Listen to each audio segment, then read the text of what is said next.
kembali mencatat sosok penting di balik kejayaan klub kebanggaan Kota Medan PSMS, khususnya era perserikatan puluhan tahun silam. Salah satunya Soeharto Ade, pemain ini dulu dikenal sebagai striker tajam. Terbukti lewat gol tunggal ke gawang Jatim di babak final, pria berkepala pelontos ini berhasil membawa Sumut menjuarai final PON era 1989.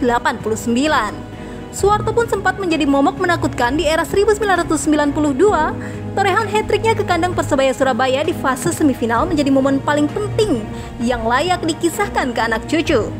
Tak hanya lihai mengocek bola, ternyata Soeharto juga lihai meracik strategi. Melanjutkan karir sebagai pelatih PSMS, Soeharto kembali mengukir sejarah emas. Di bawah tangan dinginnya lah, Soeharto berhasil membawa pulang Piala Kemerdekaan 2015 lalu. Ada persoalan, kalau kau mau, kau akan bisa. Jadi motivasi ke mereka. Nah, yang timbul itu hanya memotivasi saja. Motivasi saja.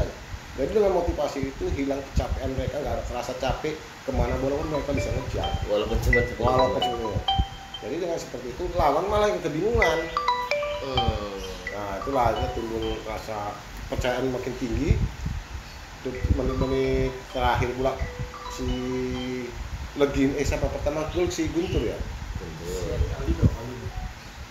Aldino dia alhamdulillah dia nongol, dia sebagai kalau nggak salah penyamai dia. Pertama gol sama itu Guntur apa? Guntur kalau nggak salah, Guntur. Baru gol kedua lagi Min. Iya. Masuknya Aldino ya. Alhamdulillah dia nongol. Itu sempat ada tulisanku tuh, alhamdulillah dia nongol. Masuknya enggak lah. Aldino pertama ya. Aldino pertama baru Guntur si game kedua ya. Sama-sama dengan heading. Ya betul. Jadi ada beberapa menit waktu kita mungkin 15 atau 10 menit itu Aldino masuk, itu terjadi perubahan penyerangan.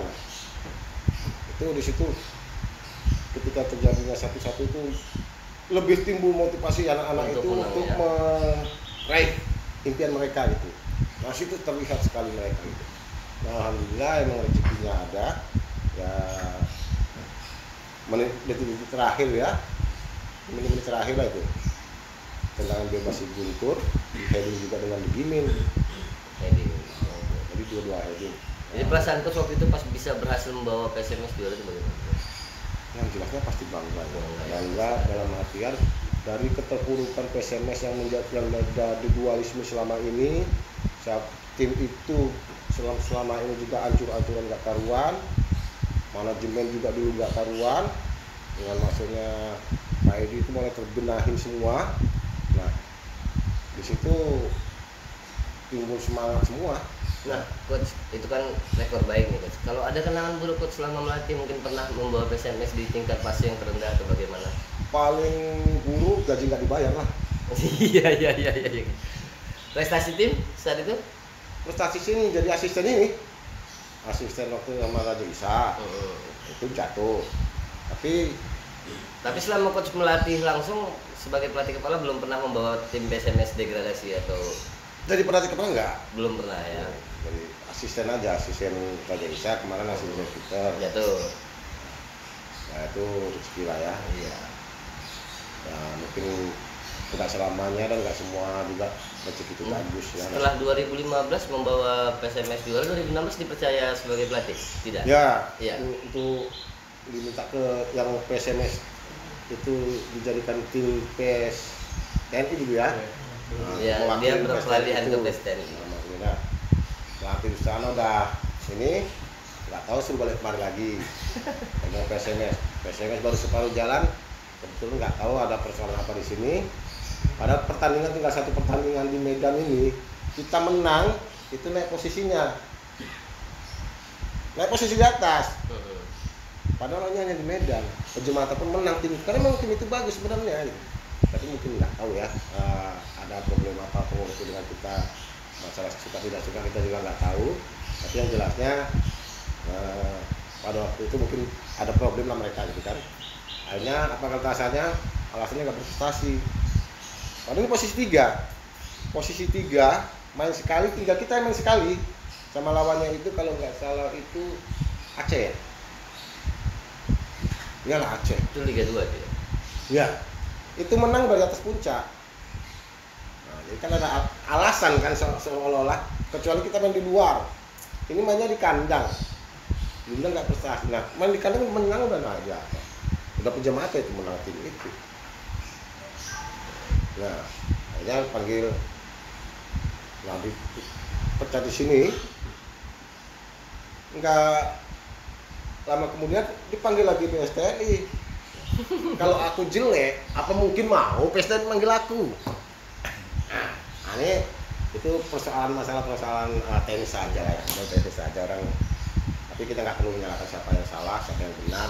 Tapi persoalannya hanya ya mungkin masalah miskomunikasi ya.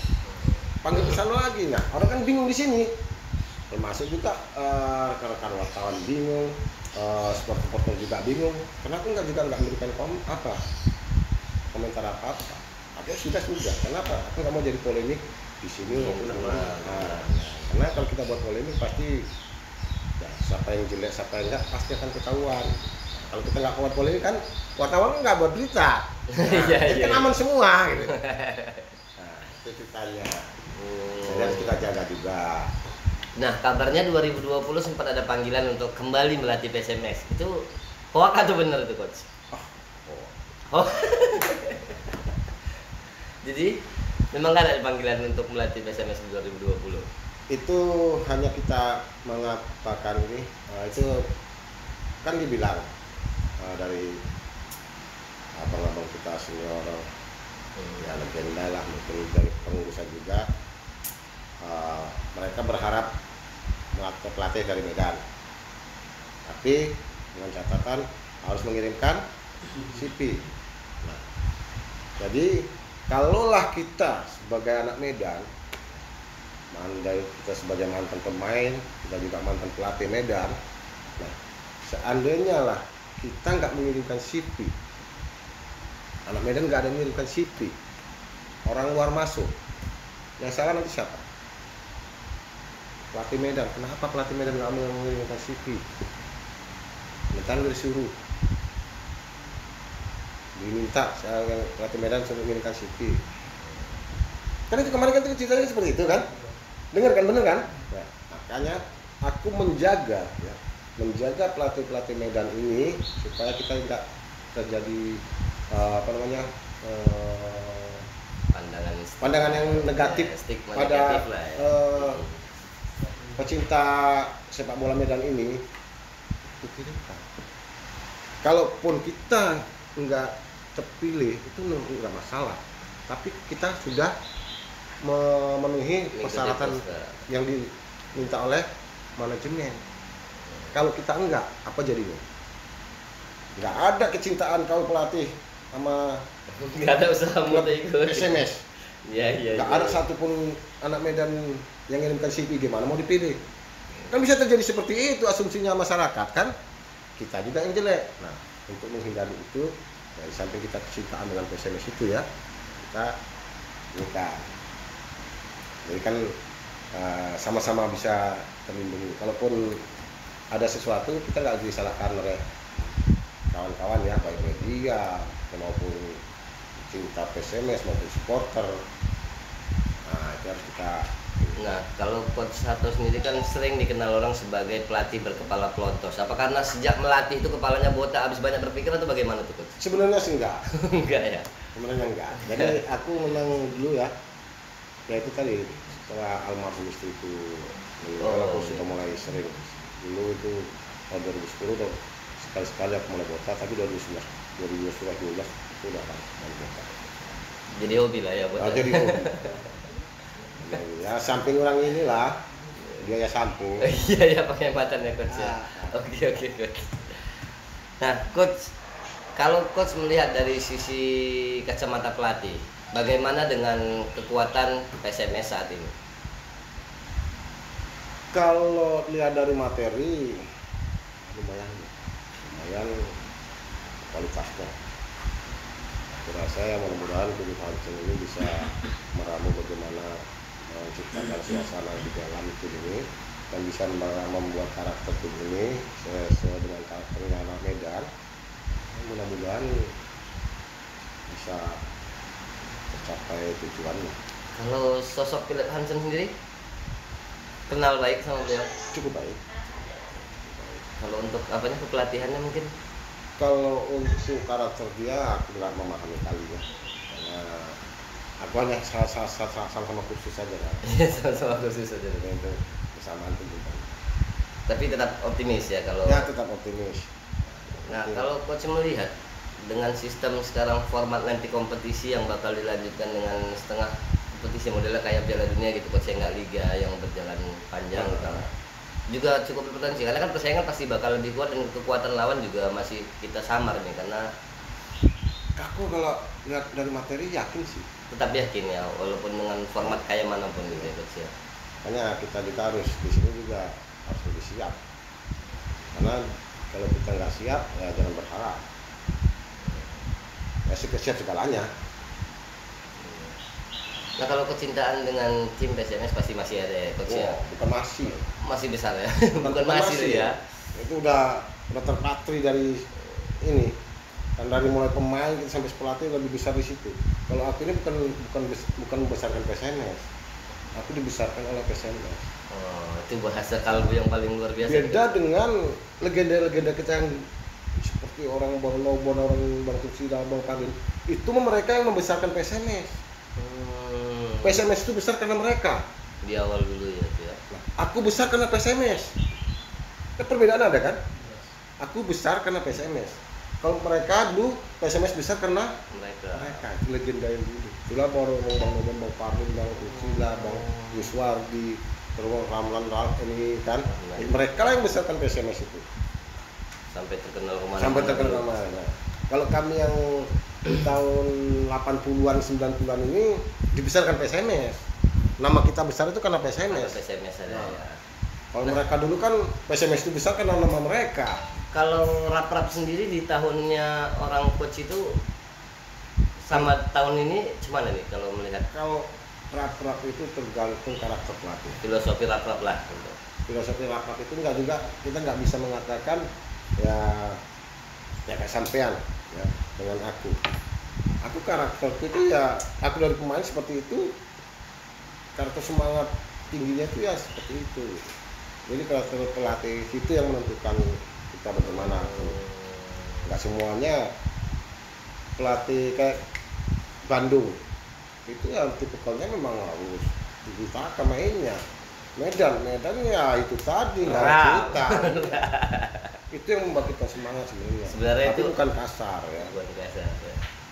Salah satu strategi untuk Salah satu strategi itu, ya itu pressure itu yang tinggi. Nah, sebenarnya rap-rap itu kalau pandangan aku itu pressure tingkat tinggi, high pressure.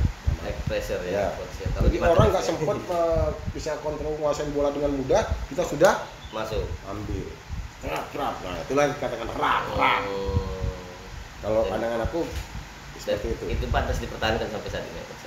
Dan memang budaya daerah orang Sumatera Utara ini kan memang orang keras. Karakter ya. Nah, karakternya keras, jadi nggak bisa juga kita mau nggak teknik tinggi ya ketinggalan sama Jawa kita. Oke coach, sebelum menutup perbincangan kita nih coach, Soeharto AD, Soeharto Angkatan Darat. Kenapa sih dipanggil Soeharto Angkatan Darat? Apakah memang anggota Angkatan Darat atau bagaimana, boleh cerita sedikit? Ya, satu di antaranya memang kebetulan aku itu anggota Angkatan Darat. Yang kedua itu terjadi namanya tambahan AD itu ketika PON 12 tahun 89 ada dua Soeharto. Satu Soeharto Medan Jaya, itulah Soeharto MJ.